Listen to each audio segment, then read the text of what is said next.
Welcome to AI-Tocracy Live, and we're here with Tomasz Hollanek, who is a researcher over at the University of Cambridge. We're really excited to have Tomasz here, and we're talking about digital immortality. What the heck is that? What do we do with it as people in this weird world of AI that we found ourselves in? And really some adjacent topics, maybe about safety, maybe about impact. But yeah, we're focused on digital immortality today. And Tomasz, as we've been starting, what's something inspirational to you that's going on in either your professional, personal life or out in the world right now? Thanks so much, Dylan. So when you asked me this question in preparation, I've been thinking about something that I can mention that makes me feel hopeful, but at the same time that's something that is grounded in things that are happening in the world right now, but maybe not AI related actually. And something that very quickly came to my mind was the work of a friend, actually, Daria Cymbaliuk, who is a Ukrainian researcher, now an assistant professor at the University of Chicago. And her recent book, titled Ecocide in Ukraine, The Environmental Costs of Russia's War. Now, the reason why I thought this was something that I wanted to mention was that, Daria really brings up the question of environmental costs of the war in Ukraine, the impact of the war on a more than human world. And in a way, she helps us expand an understanding of grief. So she for this book, she interviewed many people in Ukraine who were talking to her about the experience of what it means to lose specific environments.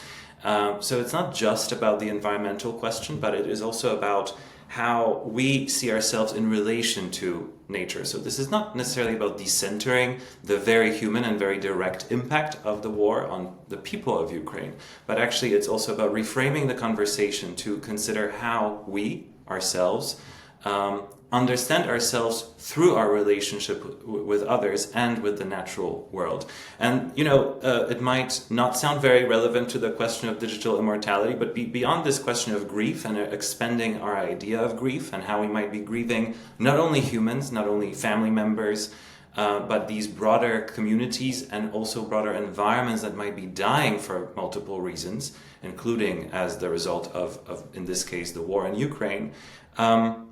I think it also, the reason why I thought I would highlight this work now is just, and why I think it's inspirational, is just that it helps us reframe some of the conversations that very much focus on our ego, ourselves, the preservation of the selves in the context of digital immortality, and how we might need to think about various questions, including technological questions, in relation to these broader impacts and broader sets of interdependencies that really constitute our life.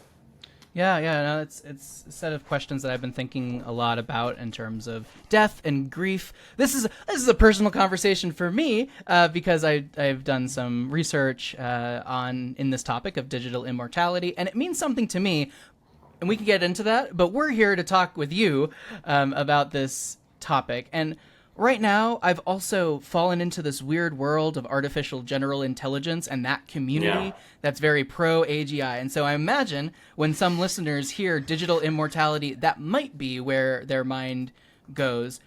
What do you mean? And what are we talking about here? Well, of course, there is something paradoxical inscribed in the conception of digital immortality that is very often when you mention digital immortality, people start thinking about mind uploading and other ways in which we might want to or could preserve ourselves thanks to technological development. So if you mention this community of techno-optimists, techno-futurists, definitely that's something that comes up often, the idea that technology can help us preserve ourselves in new ways.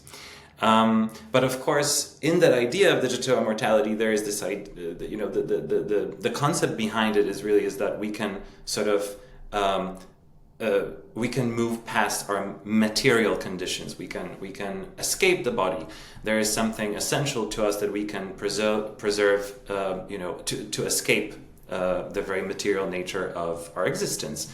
And of course, this is why I think Daria's work is so interesting to put sort of in conversation with this discussion of digital immortality, because digital immortality and AI in general is very much a material technology with a material impact on people around the world. We can think of the extraction of minerals that are used to produce chips that enable these new forms of technologization. So I would say that digital immortality, in the broadest sense, is this paradoxical relationship between our aspiration to dematerialize, to escape the material, but at the same time, the very material nature of any technology. Now, I mentioned but now kind of bringing this back to earth in some sense, digital immortality is really about two things. On the one hand, there are two sets of companies that are emerging on the so-called, as part of the so-called digital afterlife industry. We see companies that offer for individuals to preserve themselves, as I mentioned, so different ways in which you can record, store more and more data that would maybe then allow you to pass on an avatar of yourself to future generations that would be as accurate as possible. So that's one dimension of this industry. And the other dimension is really about resurrecting, quote unquote, people that you lost. And of course, in relation to both of these sort of segments of the industry, there's the question of both preserving and potentially resurrecting, again, quote unquote, historical figures, famous people. So there is this question of legacy both on the individual level and how new technologies, including AI, can reshape the way we preserve ourselves or reconnect with our loved ones, but also this question of how we reshape our legacy on a societal scale. And what does that mean for memorialization, for instance? Can you give an example of, say, what these chatbots in particular? I imagine you're talking about chatbots, what we might call grief bots, but just to ground it a little bit more, like what are these things, how are they made, and who might be using them? Sure. So thinking of the sort of the latter, the latter category, so the category of people thinking how they can reconnect with a loved one or someone they lost that they would like to reconnect with. The way this is done is basically now with the possibilities offered by generative AI and LLMs, large language models. It is relatively easy to mimic someone's style when they speak or write using a pretty small sample of data. So basically all you need is some digital footprint of someone who was or indeed still is alive, and you can use that footprint to essentially create a digital replica of that person, some sort of replica that would be able to mimic and sometimes very accurately mimic a person's style, the way they speak, the way they think, potentially. And so there are specific products that already offer this. I wouldn't maybe want to advertise any specific ones, but I think it's also fair to say that some of the systems that we are very familiar with, whether you have encountered some of these grief bots or deadbots or not, services such as ChatGPT, they can also be used to an extent to generate something similar. Mm-hmm. Yeah, no, I feel you on the advertisement portion whenever I talk about this topic.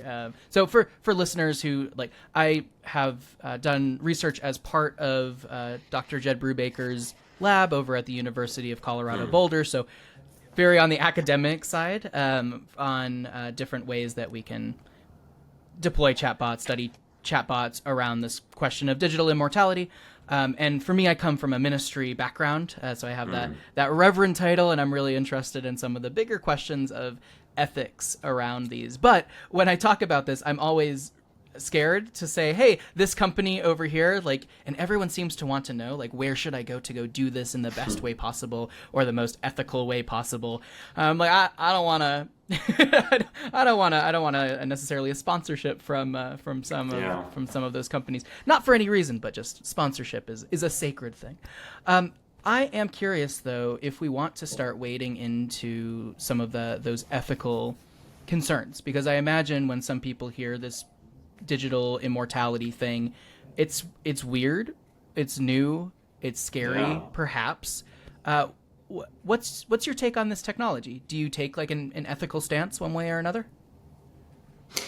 Um, Yeah, I mean, okay, so maybe the best way to start would be to say that to assess, to consider the ethical implications of any technology, but in particular this technology, we really have to think about the technology in relational terms. So we're not talking about the impact on an individual, on their grieving process alone. We have to think about this person in relation to others, and in general, relationships between people. So, the best way to consider the risks that are associated with the development of these technologies would be to think about several stakeholder groups that we really need to think about to identify these risks. So the first category that with my colleague Kasia Nowaczyk-Basińska, also a researcher at the University of Cambridge, so someone that I have been collaborating on this topic for over 2 years now. So when we are asked about the risks, we usually point to these three stakeholder groups. The first one is what we call data donors. So the people whose data can be used to generate a deadbot or griefbot. Then we need to think about data recipients. So the people who are in possession of the kind of data that can be used to resurrect, quote unquote, someone. And then finally, we also talk about data interactants, so those who are meant to interact with the end product. And of course, sometimes these groups overlap, but not always. And so it is through the relationship between these different groups that we can identify the biggest risks. When we think about the data donors more specifically, I mean, definitely the first thing that comes to mind is the potential violation of a dead person's dignity or a violation of their post-mortem privacy, which so this might mean, you know, for when we're talking about dignity, we can imagine how some systems might consider how they can use a dead person's image to sell products to the relatives who are using a specific griefbot or deadbot. Under some jurisdictions, it might be seen as problematic and potentially prohibited. But in many ways, because this industry is growing, it's new, we don't really know how specific laws would apply to these specific products. I'm thinking, for instance, of the Digital Services Act that in the EU that does try to sort of steer the industry in the direction where also the AI Act in the EU as well, in the direction away from manipulation, the use of AI and platforms very broadly to manipulate users. But when it comes to these specific services, we don't really know how these laws would be interpreted. Not yet.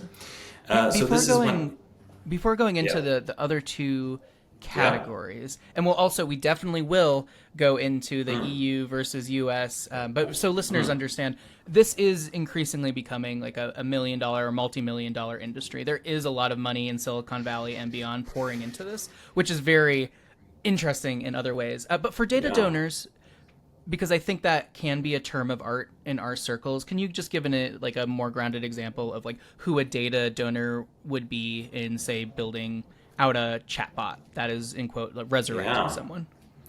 Well, in some sense, we are all data donors. That is to say, we all, or at least most of us at this point, have some form of digital footprint online. So traces of our activity online, traces of our activity on social media in particular.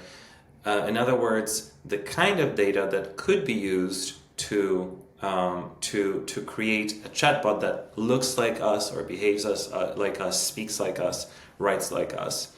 So in some sense, we could all be data donors. So I could be I could be a data donor, that is to say, someone who the reason why we use these terms donor and recipient is, of course, to kind of gesture towards the idea of organ donation and the fact that consent is central to the use of a person's organs ethically and responsibly. And so the use of these terms, which might sound vague to some people, is actually very purposeful, and it is because we want to center the idea of consent, consent of anyone whose data might be used in this context. that sometimes is violated. And of course, there are researchers, academics, philosophers who argue that actually, so this is Luciano Floridi and Carl Ullman, for instance, who argue that the use of a person's data, or what they refer to as the informational body, or digital remains, should never be used for commercial purposes without that person's explicit consent. I find that idea a little problematic because, relationships are complex, and we maybe don't want companies to try to regulate or to regulate our intimate relationships with our family members, some of whom might no longer be here. But definitely the question of making whoever is in possession of the kind of data that can be used to create a chatbot of someone, making them aware of the fact that the consent of that person is important, is I think something that companies could be trying to point to when they guide you through the process of creating a Deadbot. So that's this data donation, and it sounds like issues of consent. There were two other areas of risk that you wanted to go into before I ruthlessly cut you off to specify good. there. So what are those other two areas? I mean, we could be talking. So data recipients are, again, as I mentioned, the people who are in in possession of the kind of data that can be used to resurrect someone or recreate them with AI, and very often these people are also the same. So they are also meant to interact with the end product, but not always. But when we're thinking about those who are meant to interact with the end product, so service interactants, or what you would normally refer to as end users of these products, of course, something that has been highlighted multiple times is the impact on the psychological well-being of these users. So we can think about the potential prolongation of grief when these services are used by someone who is grieving. But also the question of manipulation, something I already mentioned in reference to data donors. So definitely the potential for manipulation is huge, and this is so we're talking about people in a very vulnerable state when it comes to grief. Now, but really our concerns are not only related to people who are grieving, and actually this is why I usually refer to deadbots, not grief bots, because we could be talking about someone who has sort of, you could say, moved on, but still the potential for manipulation is huge just because you're using an image of someone who was important in your life, potentially to sway you in one way or the other, maybe to buy something, but maybe to vote for someone. So there is definitely that question. And finally, when we're talking about this group of service interactants and vulnerabilities, we have to think more specifically about what kinds of groups we might need to prevent from interacting with these systems. So something that we have highlighted in our work with Kasia is definitely children. It's really fascinating to see how something that we have been warning against for a while now, so how we don't really know what happens when children start using these services, and we were sort of highlighting this specific case study as a potentially very negative scenario, and we now see it playing out in real life. So we now see services that actually use this example. If you're a parent and you're terminally ill, why not preserve yourself for your child so that they can interact with you in this new way after you pass away while they're still growing up? And this is building on people's vulnerability. In this case, someone who is dying and wants to sort of wants to do something right for their kids or whoever else is left behind. But in this case, we're talking about children as this very special relationship with parents, and so the idea that you would be using this with children, I find particularly problematic because we don't have any studies that would confirm that the use of these services might be beneficial to children, right?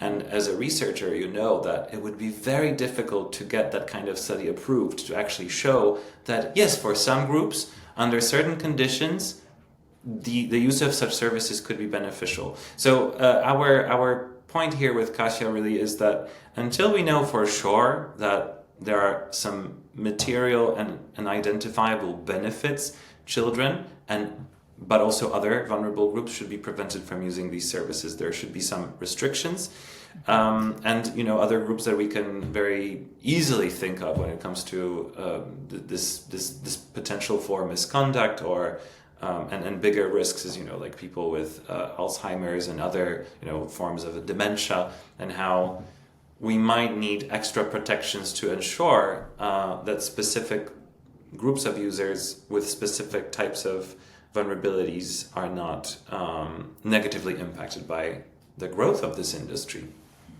Yeah, you mentioned regulation, and maybe this is a good time to talk about that a little bit, which is an area that I'm very curious about from your perspective as someone who is working and researching in the EU. How would you, maybe this is a big question, but how would you describe the landscape of regulation for some of this technology that we've talked about? And again, I have some thoughts and maybe more of a U.S. perspective that I'm happy to share, but I am curious from your perspective where we're at with regulation, because that seems like a real ethical concern, say for children, the use of these technology by children that you're mentioning. So the landscape in the EU is interesting, and it's evolving, and it's probably the first. So the EU is the first jurisdiction in which we have seen like very, very specific and the kind of regulation that is very broad in its scope. Targeting AI, so the AI Act that is now almost in full effect. And parts of it have been introduced in August last year. So the AI Act is structured around the idea of this risk categorization. So for different AI systems posing different levels of risk, there are different requirements. So we can start with prohibited risk. So there are certain types of AI systems that, according to the regulators in the EU, should be prohibited under any circumstances. So this, for instance, might include real-time facial recognition technologies. And there are big differences between different jurisdictions when it comes to this specific use case. For instance, in the UK, many of these technologies are used by the police, and they're still allowed, while in the EU, they might be prohibited. Another example of a prohibited technology is the use of AI for social scoring. And another is actually the use of AI to manipulate people. But this is what I was trying to sort of gesture towards earlier, where it's great that the EU made it clear that manipulation is not something desirable. Indeed, it should be something prohibited. But when it comes to specifically outlining what they mean by manipulation, this is where it gets a little trickier. And because I haven't really prepared to talk about the AI Act.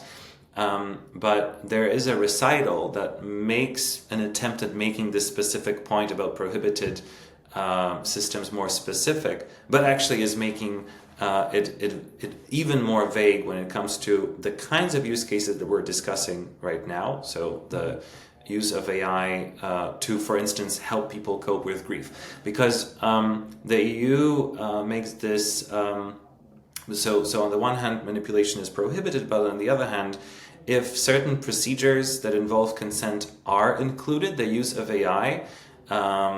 So basically, the prohibition should not apply to systems that might be used for health or mental health reasons. So this is where you see this huge potential loophole, right, for companies to use to say, well, we asked this user for consent, they consented, they know what they were signing up for in theory, and so here you go. There is this amazing system that can help people cope with grief. And indeed, this is why, like when we're thinking about improving regulation, what we should be talking about is actually making this question of consent, how consent is elicited by companies, and how it's affirmed. That's the area that we should be talking more about. And this applies not only to grief bots or deadbots, but actually all systems, AI systems that are built on conversations with users, where the AI system itself might represent itself to the human user as sort of like an anthropomorphic entity with traits that might elicit trust from the user.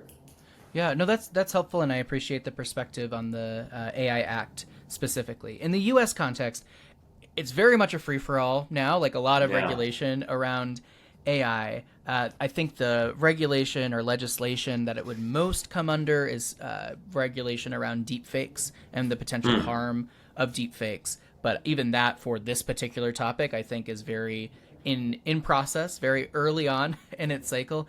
But I did get this question the other week where someone asked me, okay, so are we just talking about deepfakes? And I am curious, from your perspective, is that the conversation, or is there something else going on here when we're talking about digital immortality and resurrection and grief? Is it a different? Should we think about it differently as everyday people, as researchers, as people who are trying to develop regulation? Well, yeah, that's very interesting. So maybe I'll start by saying that when we talk about deepfakes in general and issues related to deepfakes, the reason why we are potentially made alert is that we fear that these systems could convince someone that they're interacting with something that they're not actually interacting with. So, for instance, they might, well, it could be that you see some news story or a video of something that could have happened but actually didn't. So you start believing in something, right? Well, it never happened. And when it comes to deep fakes based on specific people, of course, the worry is that again, the whoever is interacting with the AI system might build this misconception of what it is that they're interacting with. And by the way, this is why the EU AI Act makes it very clear that actually all systems should ensure, or rather, providers of all systems should ensure that the users of the systems are aware of the fact that they're interacting with an AI system, unless it's clear from the nature of the interaction itself, which is an interesting element in that law itself. But anyway, now the reason why I bring so in response, no, we're not only talking about deepfakes. The reason why is that the worry is not only that people might start thinking that they're actually talking with their grandmother. We know from some early user studies that people are not necessarily seeking accuracy in these systems, right? But they still might have a very emotional reaction to something that sort of fills that void that someone left behind after they passed away. So this is to say that the manipulative potential of these systems is not related to their accuracy or how convincing they are in mimicking someone. And this applies also to the question of dignity, right? It might be that like your grandma selling you, spaghetti through Uber Eats, right? It might not be even an accurate depiction of your grandma, but still, the use of your grandma's data, her image, to basically use her image as a puppet for corporate interest is a problem anyway, whether it is convincingly looking like your grandma or not. So I would say this is where some questions when it comes to deepfakes of course overlap, and indeed some mechanisms for protecting users and for protecting those whose data is used to create a deepfake or to create a deadbot. Some of these mechanisms might overlap and our thinking might overlap, but in the end I think that actually we're talking about two different problems. Yeah, one thing I've been thinking a lot about related to what you just said is it is data donation. It's around like AI model development. So you say you accept the terms of service. You're dying. You accept the terms of service for your data to be used. You might not understand those terms of service. It might just be the little box in the corner, so you don't maybe fully consent to everything that's going to happen with your data. Your family then also accepts the terms of service to then use that technology. So again, like tacitly saying, I consent to this. But I imagine that to make these deadbots better within a company, or maybe with like public or like open source, I'm not sure how that works, that this data is then used like many other models, like large language models, like ChatGPT, right? It's just like you're constantly trying to tune that to be better. How is that functioning out in the wild right now with companies? Is that fair to say that that data, that there's a challenge or an ethical concern with that data being used to train models? Yes, for sure, and this is why I think, and this is where the work that you have been doing with Jed and Jed works is really crucial to kind of tackling that dimension where we essentially. So I mean, you would be probably better positioned to summarize this work, but in a nutshell, the way what I find is inspiring about this work that you've been doing there is really. Making central the question of what happens after users die to the design process itself. So sometimes companies fail to do this in an ethical way, not because they have bad intentions, but just because this was not something that they had on their radar. So of course we have seen amazing interventions at Meta, so Facebook. But also Google, where there has been this thinking about, okay, how do we make sure that people get some sort of say in what happens with their data after they pass away? Who is it that can manage that data after they die? But with these services, I think there is. So I was asked a few months ago, and I'll try to be vague, but I was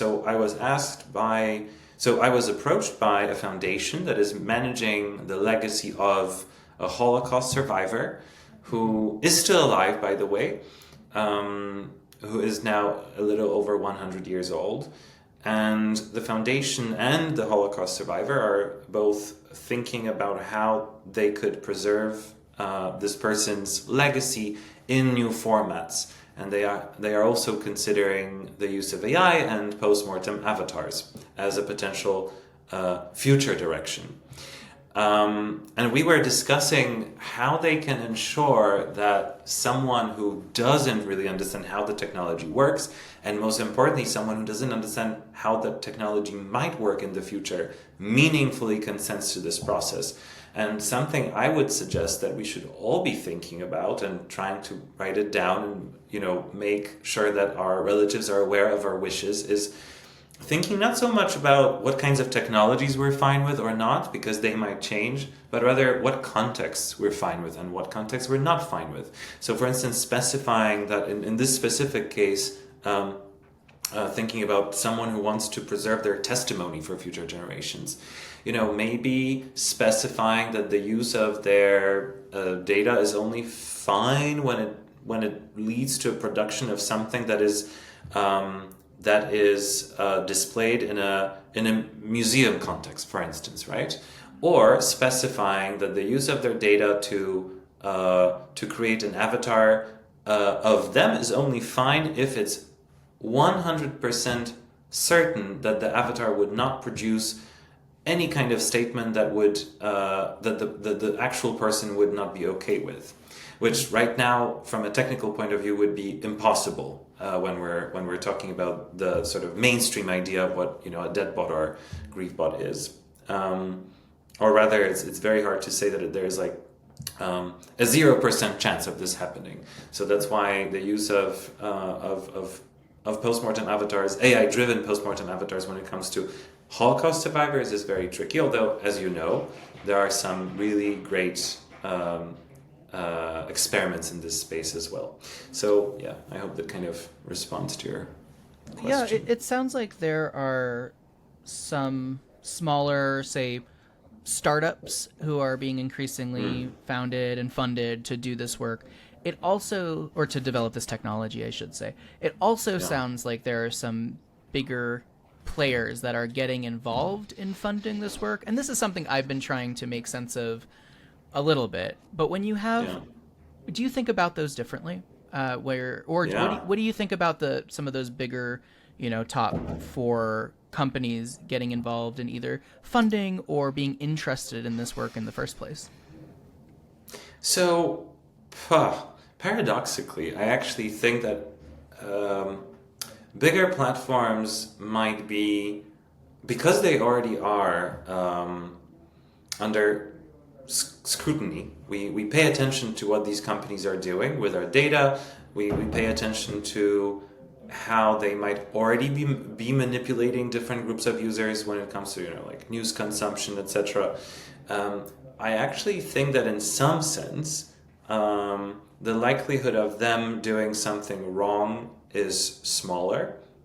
It's less likely that they would violate. At least this is my belief. And the other aspect that I think we need to point to when we're discussing the difference between smaller actors, startups, and bigger companies is the question of platform temporality. This is something that Tamara articulates really well in her book, The Death Glitch. Which is, these companies come and go. So the smaller ones appear, they promise you immortality, and then 2 years later they disappear because their funding model doesn't work out in the real world. So in some sense, if our goal is to find new ways of preserving our legacies, and there are many potential positive scenarios for that. I actually think that smaller actors might be more, they might not be the best positioned to do this work well when this is the objective, preservation. Yeah. One quick follow-up. Why do you think that large companies are getting involved in this technology in the first place? For me, it's easier, if I wasn't familiar with the space, to think to myself, okay, startup companies, they can move quickly. There is a quote unquote quick buck to make here. Yeah. But for these larger actors, what are they after? Is it just, this is an interesting topic? Or do you think that it is more like product focused where they want to build out Deadbots for themselves, like for their consumers and users? I think it's fair to say that these companies have done some thinkings. We have evidence of that thinking, like they are thinking of what they could be doing with this space, and thinking about Deadbots, Griefbots, but digital immortality more broadly as well. At the same time, they have been extremely cautious when it comes to this space, and I think that this is precisely because bigger companies are aware of the fact that this is a very delicate area. Kasia, my colleague, always says that this is an ethical minefield, and I think that's a very good term to use to describe digital immortality or the digital afterlife industry. There are so many potential issues that bigger companies might be a little less likely to, might be less willing to experiment in this area, basically. They're risk averse to this particular area. That's what we've seen so far, which does not mean that this is how this trend will necessarily continue. And the reason why I believe it might not continue is that, of course, companies are also looking for new streams of revenue and new ways to mine the data, to repurpose it. And this is something you mentioned earlier. I mean, it could be for training new models. That's one potential avenue, but also, having more potentially dead users on platforms might, for some, actually in some cases it might also generate more engagement from living users, right? So there are different reasons for bigger companies to consider how our data, how our digital footprint can be used post-mortem. And there's one other aspect to it, which is they already have the data, right? Yeah. Smaller companies don't have that data. They need to get the data from us directly, which means that in some sense we are more in control of what is happening. We might be better positioned to curate the data.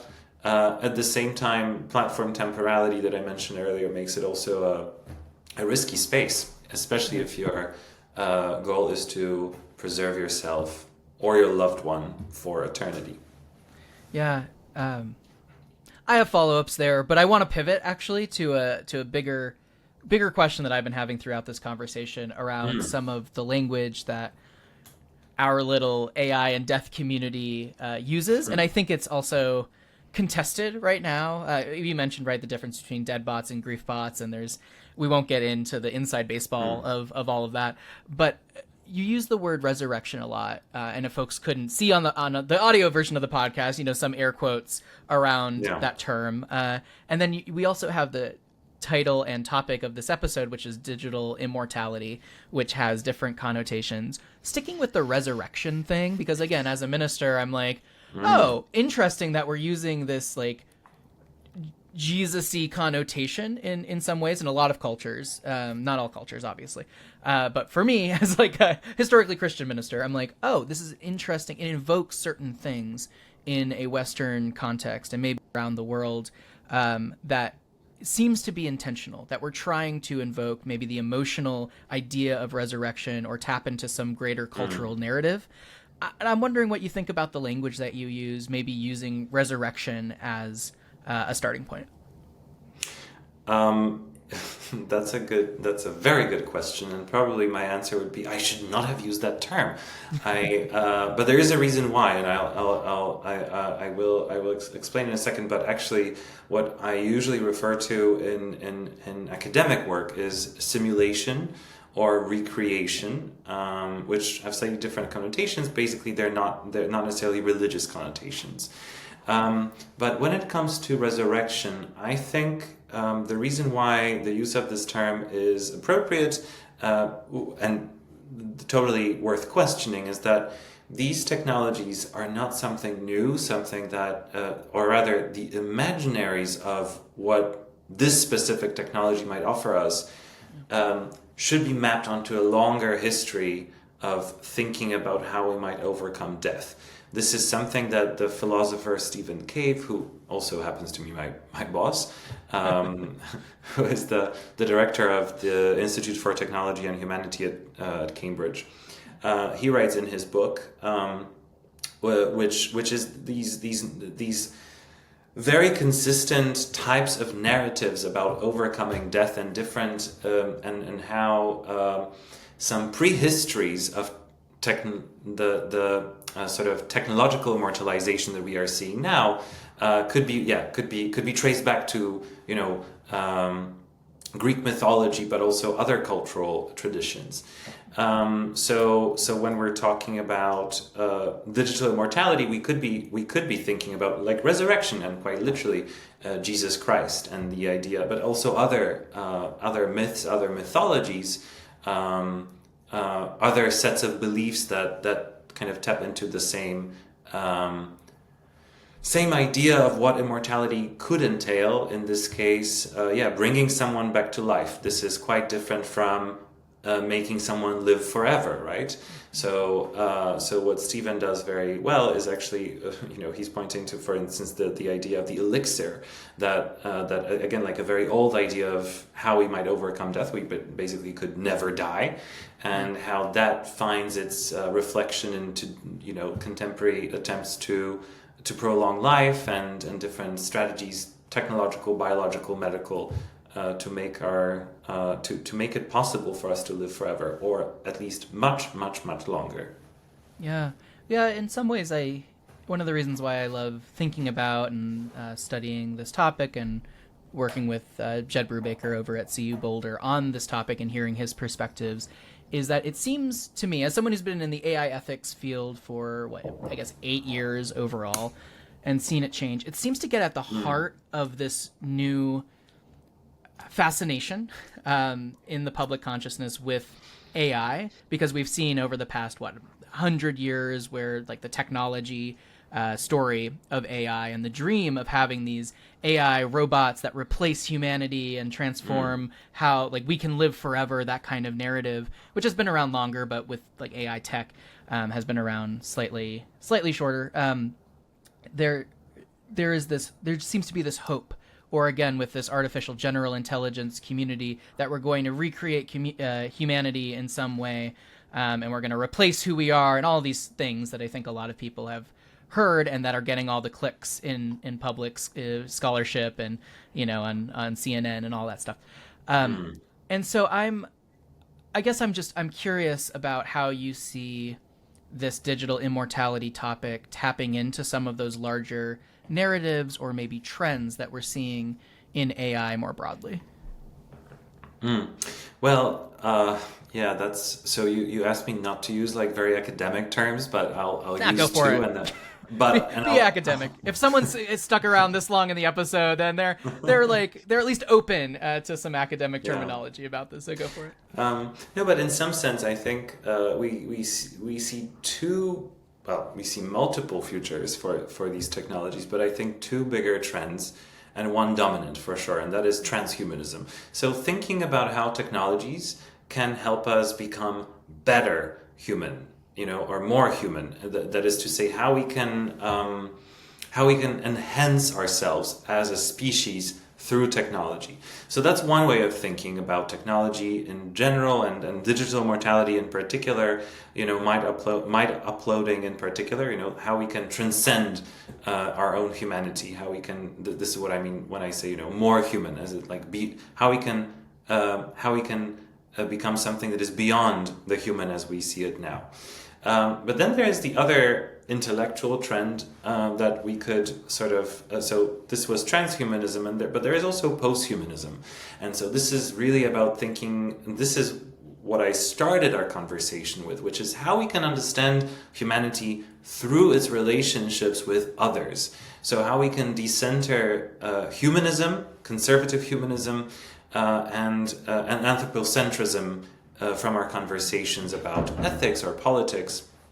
And so, in many ways, this is what I hope we can. I mean, this is very difficult, but I hope we can both make this view of potential technological futures more mainstream, but also maybe make it more relevant to some of these conversations, make it seem more relevant. And so, I mean, with Kasia, for instance, we have just finished an article actually about the environmental impact of digital immortality. In other words, this paradox that I mentioned earlier, which is, we talk about digital immortality as a way to dematerialize ourselves, while actually digital immortality is enabled by a very material set of infrastructures that have a very specific environmental impact and a footprint on our environment. And so maybe, in that article, we try to think about whether digital immortality can be post-human, or rather whether the project of digital immortality can be not only about the preservation of ourselves, whether it can be about more than just the human ego, essentially. And the answer is complicated, but but in a nutshell, it is very difficult. It is very difficult to see how we might imagine different futures for digital immortality that are not only based on the idea of preserving specific individual identities of people in the digital sphere. One thing I did want to ask you about was you've been doing a lot of work, not just in a Western context, of asking other people, I believe doing some workshops with folks in China, if I'm not mistaken, and some other areas around the world. And I would be remiss if I didn't ask you, what's going on with that? And how are you thinking about this like cultural difference? Because in the US, right, there's this like fear, this cultural fear of death. We don't want to talk about it, generally speaking, right, in the most broadest sense. And I'm just curious what you're seeing around the globe and what prompted you to do that work. So this is this work that you're mentioning, I'm doing with Kasia. So this is part of her bigger project, focus on the imaginaries of immortality in the age of AI. But maybe I can focus on the part that we're doing together, which is specifically thinking about new culturally sensitive standards for designing in this space. So new ways of thinking about producing products for the digital afterlife industry that might be produced in a more culturally sensitive and context specific way. So we organized workshops with experts in China, India, and Poland. And when I say experts, we came up with a list of domains that we see central to this conversation. At the same time, experts from these domains rarely feature in the kinds of conversations that we're having right now. So we invited religious or spiritual leaders. We invited people from the funeral industry. We invited palliative care nurses and doctors to the conversation.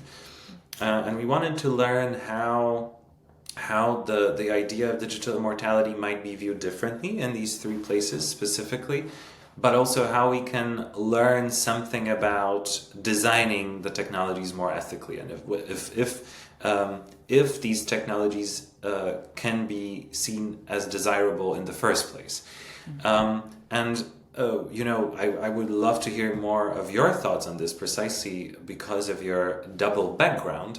But one thing that I think I can say now that was very clear to us based on these workshops was that most religions are actually pretty much compatible with the idea of digital immortality that we are discussing right now. The only religion that seems to that essentially there is more tension with this idea of digital immortality in the form of post-mortem avatars, grief bots. And this specific religion is Buddhism, because Buddhism is fundamentally about letting go, because trying to hang on to things, material and immaterial, is I mean, in a nutshell, I'm simplifying really, but is the source of suffering, right? And so one thing that definitely came up in these conversations in China and India was that maybe these technologies could be inhibiting our ability to let go. That is so central to actually well-being and to finding happiness and to finding peace in life and in death. Yes, I have lots of thoughts about this, but I also know that we're running low on time, and people are here to listen to you, and so I want to end us with something more grounded again, which is, I think, your expertise as well is blending this philosophy component of digital immortality and actually talking to people and the practical. And I'm wondering, practically, for this technology, maybe Deadbots in particular, where do you see it going within the next 5 years? Is it growing as fast as I'm making it sound? Are there challenges on the ground? If you were to summarize in a few sentences where you see this going within the next 5 years, what would you say? Right. I would say that, again, something that is very clear when we start having conversations with people who are not usually in this space. And when I say this space, I mean Western-based, Anglophone, and the kind of the intersection between academia and industry and policy as well. What we get a sense of is that people in all of these places that we mentioned are very suspicious of commercial companies designing these products. So we have to distinguish here between two things, being skeptical of digital immortality in general as an aspiration, and being skeptical of commercial companies trying to enable that digital immortality. And I think what is clear to me is that actually people would like to experiment with it, would like to see how indeed it might enable us to imagine how we could shape our legacy in a different way, or how it might enable more people to preserve something for future generations thanks to AI. Yeah. But they do, and this is something we do through speculative design as a method to enable people who usually don't think about don't think about designing technologies. We encourage them through speculative design to imagine how these technologies could or would work differently. And what is very clear from that part of our work is that they imagine it as something that should be not commercially driven, but actually maybe provided by the state, or it should be based on an NGO model, but definitely something that is not directly related to interest and commercial interest. Yeah, I to your point on what my thoughts are on all of this, I would love to do a follow-up in a year in which we bring on maybe Katya and we talk about what has changed over the past year and where the conversations are. You can call it Digital Immortality Part 2, part deux Yeah. if we're feeling fancy there. As we could talk about this for several more hours, but as we close, I'm just stealing directly from Ezra Klein and how he asked people to recommend books. But I am wondering, because I think it's a fun question, if you have a book or other piece of media, movie, etc., that you would recommend people listen to right now or watch. Sure. So actually coming back to the India workshop, one of our participants mentioned the idea that, we need to relearn how to die, that it's a skill that we need to learn, that we need to tap into this, cultural and communal knowledge that it's there somewhere. It's just that we don't use it as often because of what happened with the industrialization of death, essentially, and the medicalization of death as well as a process. And so thinking about this question of like, how can we learn how to die? In other words, how we can think about death in a more mundane way, in a way that makes us ready for when it happens.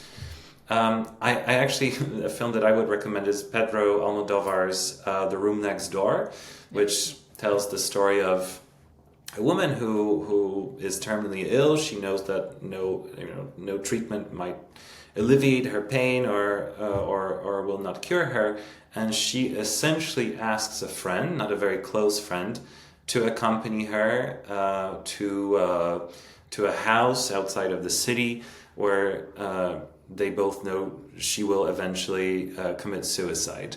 And this story of the two women and how essentially, I guess the reason why I'm recommending this film, it's a pretty difficult one, but it is. It points to the question of dignity that is central to these conversations, and assisted suicide is all about this conversation of a person's dignity and their right to decide for themselves under certain conditions on the one hand. On the other hand, and this is central to some of the themes that we have been discussing today, the idea of relationality and how our death, but also what we leave behind, affects others. That I think we should always consider to be central when we're thinking about the risks and benefits of these technologies. Tomasz, as we close, where can people reach you, contact you? If you don't want people to contact you, you can also say that. But if folks are interested in this topic or getting connected, how can they do that? I think LinkedIn is the best way because that's the only social medium that I still use. So yeah, LinkedIn is good. All right. So just to look up Tomasz's LinkedIn. LinkedIn is fascinating right now. And again, that's an episode for another day. To listeners, thank you so much for joining AI Talkrcy Live. Give me feedback on whether that title is just blatantly clickbait and annoying or not. But it's been great to have Tomasz here. Some of the most exciting work, at least to me, going on right now. It's really groundbreaking. So keep an eye on his research and on all of the great work that his team is doing. But for now, Tomasz, thank you so much for joining us. Thank you so much. This was really great, and I look forward to all our future conversations, and I really want to hear more from you as well. So thank you so much. Yeah, I've been very coy this conversation. But yes, we will talk soon.